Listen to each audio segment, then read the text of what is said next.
চারিদিকে সবুজ মাঠ, যেন একটা বিশাল সবুজ সমুদ্র, যার মাঝ দিয়ে একটি সরু রাস্তা বয়ে গেছে বহু দূর পর্যন্ত, যে রাস্তা যুক্ত করেছে আমাদের শ্রীকৃষ্ণপুর ও সাটুই বাজারকে। রাস্তার দুধারে গাছ, পাখির কিচিরমিচির শব্দে যেন রাস্তার নীরবতা সুরে ভরে উঠেছে। এ রাস্তা শুধু পথ নয়, যেন এক অদ্ভুত টান, যার ভেতরে ঢুকলে মানুষ নিজের ভেতরের শান্তিটা খুঁজে পায়। এই রাস্তা দিয়ে প্রতিদিন রাখালরা হাতের লাঠি, মাথায় ছাতা, গরু নিয়ে হেঁটে যায়। মনে হয় অতীতের সব স্মৃতি যেন পাতার ফাঁক দিয়ে হাসছে। রাস্তার শেষ প্রান্তে দেখা যায় একটি ছোট রেল স্টেশন, যার নাম চৌড়িগাছা। রেল লাইনের চারিপাশে একই রকমের সবুজে ঘেরা নীরবতা। ট্রেন না থাকলে সেখানে থাকে শুধু পাখির ডাক আর নীরবতা। এর দৃশ্য শুধু একটি রেল স্টেশন নয়, বরং গ্রাম বাংলার প্রকৃতি সৌন্দর্যের প্রতিচ্ছবি, যা শহরের ব্যস্ত জীবনে পাওয়া অসম্ভব।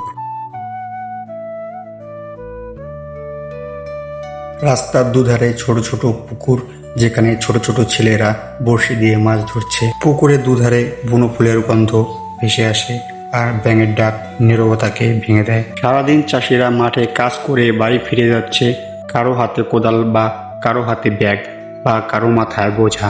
চারিদিকে সবুজের সমারোহ, যতদূর চোখ যায় শুধু ধানের ক্ষেতের ওপর বাতাসের দোলা। বাতাস বয়ে গেলে সবুজ ধানের শীষে ঢেউ খেলে যায়, যেন মাঠের বুকে সবুজ সাগর নেচে ওঠে।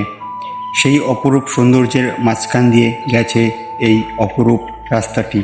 এই রাস্তা প্রকৃতির বুক চিরে তৈরি হয়েছে মানুষের চলার জন্য।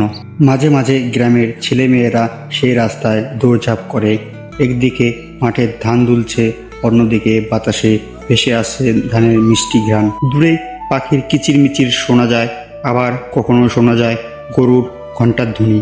সন্ধ্যায় সেই একই পথে কৃষকেরা ক্লান্তি শরীরে বাড়ি ফেরে। সূর্যাস্তের লাল আভা তখন আকাশ টাঙিয়ে তোলে, আর হাওয়া বয়ে এনে দেয় এক অন্য প্রশান্তি। কখনো কখনো একজন বাউল গায়ক সেই রাস্তা ধরে গান গাইতে গাইতে যায়।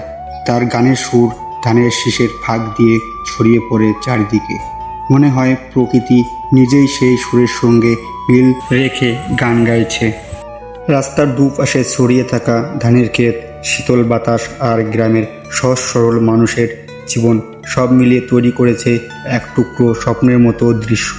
সেই রাস্তা শুধু চলার পথ নয়, গ্রামের জীবনের আনন্দ, কষ্ট আর আশা ভরসার নিঃশব্দ সাক্ষী। আমাদের গ্রামের পরিবেশের রাস্তার একটি দৃশ্য তোমাদের সাথে তুলে ধরলাম।